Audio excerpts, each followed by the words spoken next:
हे hi hello दोस्तों, मेरा नाम है कृष्णा और स्वागत है आपका हमारे यूट्यूब चैनल देसी कोडर में। यहाँ आपको कॉम्पिटिटिव प्रोग्रामिंग रिलेटेड क्वेश्चन बहुत ही आसान भाषा में फन के साथ सिखाए जाएंगे। तो वीडियो के अंत तक बने रहें। तो अब शुरू करते हैं।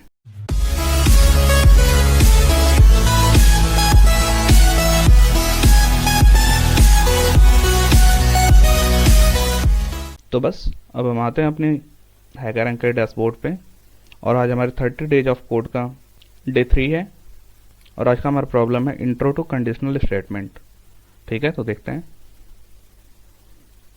तो जैसा कि हमेशा से रहता है, ऑब्जेक्टिव दिया है, टास्क है, इनपुट फॉर्मेट है, कॉन्स्ट्रेंट दिया हुआ है, आउटपुट फॉर्मेट है, सिंपल इनपुट है, सैंपल आउटपुट है, सैंपल इनपुट 1 भी है, सैंपल आउटपुट 1 भी है, एक्सप्लेनेशन है। ठीक है, एक्सप्लेनेशन का भी यूज हम करेंगे। तो ठीक है, आज के चैलेंज में हम कंडीशनल स्टेटमेंट के बारे में देखेंगे। इसके लिए हम पहले ट्यूटोरियल पर चलते हैं जिसमें हम आज के क्वेश्चन में यूज होने वाले बेसिक्स को देखेंगे। तो बस अब आते हैं अपने ट्यूटोरियल में। इसके पहले अगर आपने हमारे D0 से लेकर D2 की वीडियो नहीं देखी है तो आप हमारे चैनल देसी कोडर को देख सकते हैं। तो ठीक है, आप शुरू करते हैं। तो बुलियन भी एक टाइप का डेटा टाइप ही होता है। तो a logical statement that evaluate to true और false. In some language true is interchangeable with the number 1, false is interchangeable with the number 0। Boolean का यूज हम वहाँ करते हैं जहाँ पर हमें केवल दो वैल्यू देनी होती है, या तो ट्रू या तो फॉल्स। जैसे एक केस कंसीडर करते हैं कि हमें एक बल्ब जलाना है तो और उसका स्विच हमें दबाना है। तो स्विच या तो हम ऑन करेंगे या तो हम ऑफ करेंगे। अगर हम ऑन करते हैं तो अपना बल्ब जल जाएगा, तो इसका मतलब 1 होता है। और अगर हम स्विच ऑफ करते हैं तो हमारा बल्ब बंद हो जाएगा, तो उसे 0 कहते हैं। ठीक है, तो नेक्स्ट आते हैं कंडीशनल स्टेटमेंट। तो these are a way of programming different work flow depending of some boolean condition. ठीक है, the if else statement is probably the most widely use conditional in programming and its workflow is demonstrated below. तो एक case फिर से consider करते हैं कि हमारी लाइफ में कई सारी चीजें ऐसी होती हैं कि हम दो प्लान लेके चलते हैं, एक प्लान ए एक प्लान बी। अगर हमारे दिमाग में ऐसा चलता रहता है कि अगर ऐसा हुआ तो हम प्लान ए पे चलेंगे, अगर ऐसा नहीं होता है तो हम प्लान बी पे चलेंगे।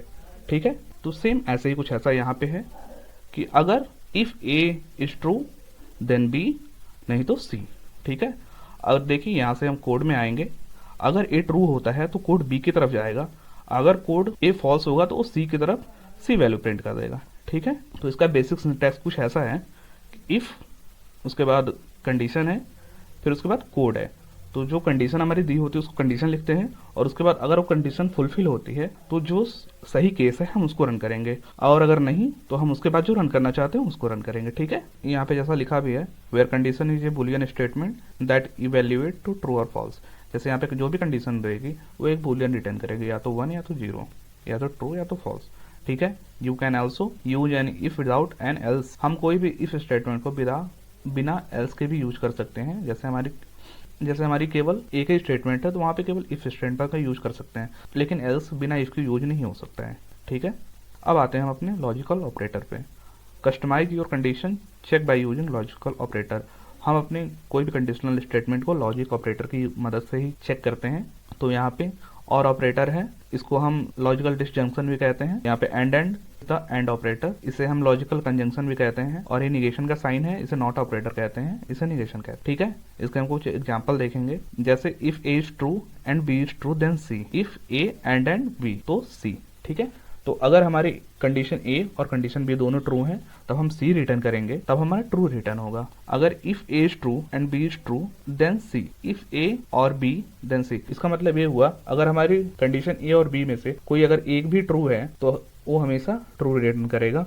और इस वाले कंडीशन में, एंड कंडीशन में, अगर हमारे ए और बी में से अगर कोई भी फॉल्स होता है तो हमेशा फॉल्स रिटर्न करेगी। ठीक है, अब तीसरे में आते हैं, if A is false that is not true. ठीक है, देन बी। ठीक है, अगर ए गलत होता है तो बी, और अगर बी गलत होता है ए।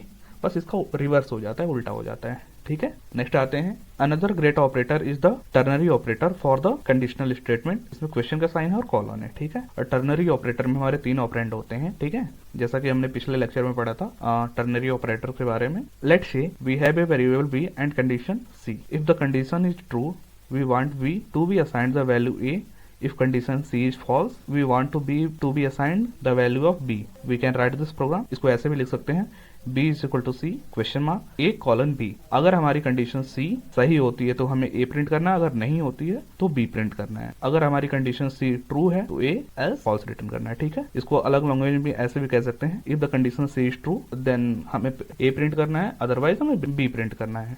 ठीक है, अब हम आते हैं अपने स्विच केस में। ये भी एक टाइप का कंडीशनल स्टेटमेंट है। इसका यूज इफ स्टेटमेंट की जगह थोड़ा अलग है।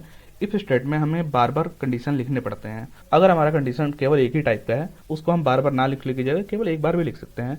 तो बस स्विच केस में ऐसा ही होता है, कुछ ऐसा सिंटैक्स होता है जिसमें हम स्विच लिखते हैं, उसके बाद उसकी कंडीशन लिखते हैं।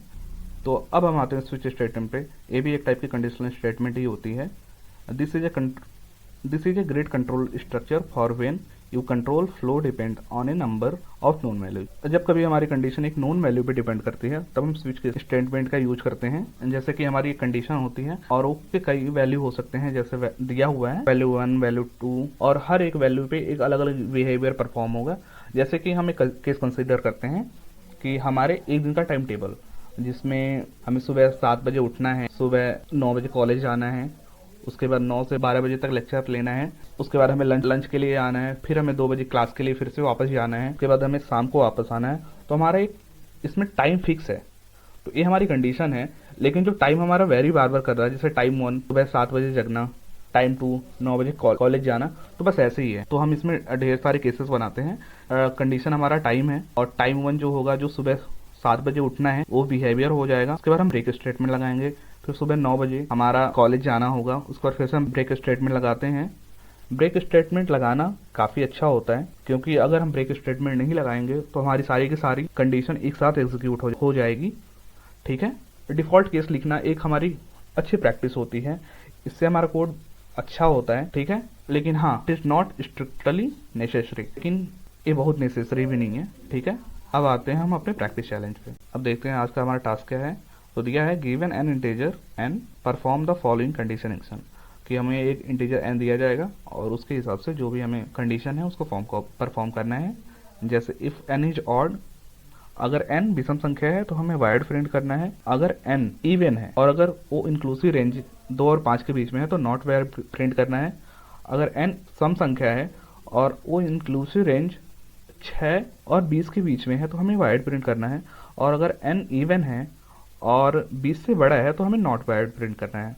तो इंक्लूसिव रेंज का मतलब क्या होता है कि वो 2 और 5 के बीच में हो, और 2 और 5 भी हो सकता है। ठीक है, उसके बाद हमारा इनपुट फॉर्मेट है a single line the containing a positive integer N. Output format में हमें या तो हमें वाइड प्रिंट करना है या तो नॉट वाइड प्रिंट करना है। ठीक है, तो हमारा सैंपल इनपुट है, अगर 3 है तो वाइड प्रिंट करता है, अगर 24 है तो वो 20 से बड़ा होगा तो हमें नॉट वाइड प्रिंट करना है। ठीक है, यहाँ पे हमारे सैंपल केसेस दिए हुए हैं। तो बस अब आते हैं हम अपने कोड पे। यहाँ पे जावा 8 सेलेक्ट कर लेंगे हम एज यूजुअल, जिस पे हम अपना काम करते हैं। ठीक है, तो यहाँ पे पहले से ढेर सारे इंपोर्ट दिए हुए हैं। हमारी सॉल्यूशन क्लास बनी हुई है, हमारा एक एन यूजर से लिया जा रहा है और एक इसकी फंक्शन बना हुआ है पहले से। ठीक है, तो बस मेन मेथड यहाँ से शुरू हो रहा है। तो बस हम शुरू करते हैं अपना कोड लिखना। तो बस शुरू करते हैं अपना code. If N modulo 2 is equal to 1। तो हम जानते हैं कि मॉड्यूलो ऑपरेटर का यूज हम रिमाइंडर के लिए करते हैं। जैसे कि हम जानते ही हैं, अगर किसी संख्या में अगर 2 का भाग देते हैं और अगर रिमाइंडर 1 आता है तो वो संख्या विषम संख्या होती है, मतलब ऑड नंबर। अगर हमारा रिमाइंडर 0 आता है तो वो संख्या इवन नंबर होती है। ठीक है, तो बस यही है हमारा आज का कोड। तो अगर N modulo is equal to 1 और अगर एन हमारे इंक्लूसिव रेंज में है 6 to 20, अगर एन बड़ा होगा 6 से, बड़ा और बराबर होगा 6 से, और एन छोटा और बराबर होगा 20 के, तो हमें क्या प्रिंट करना है?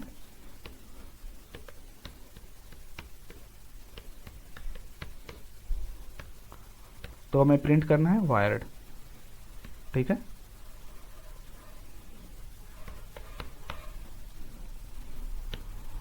और नहीं तो हमें प्रिंट करना है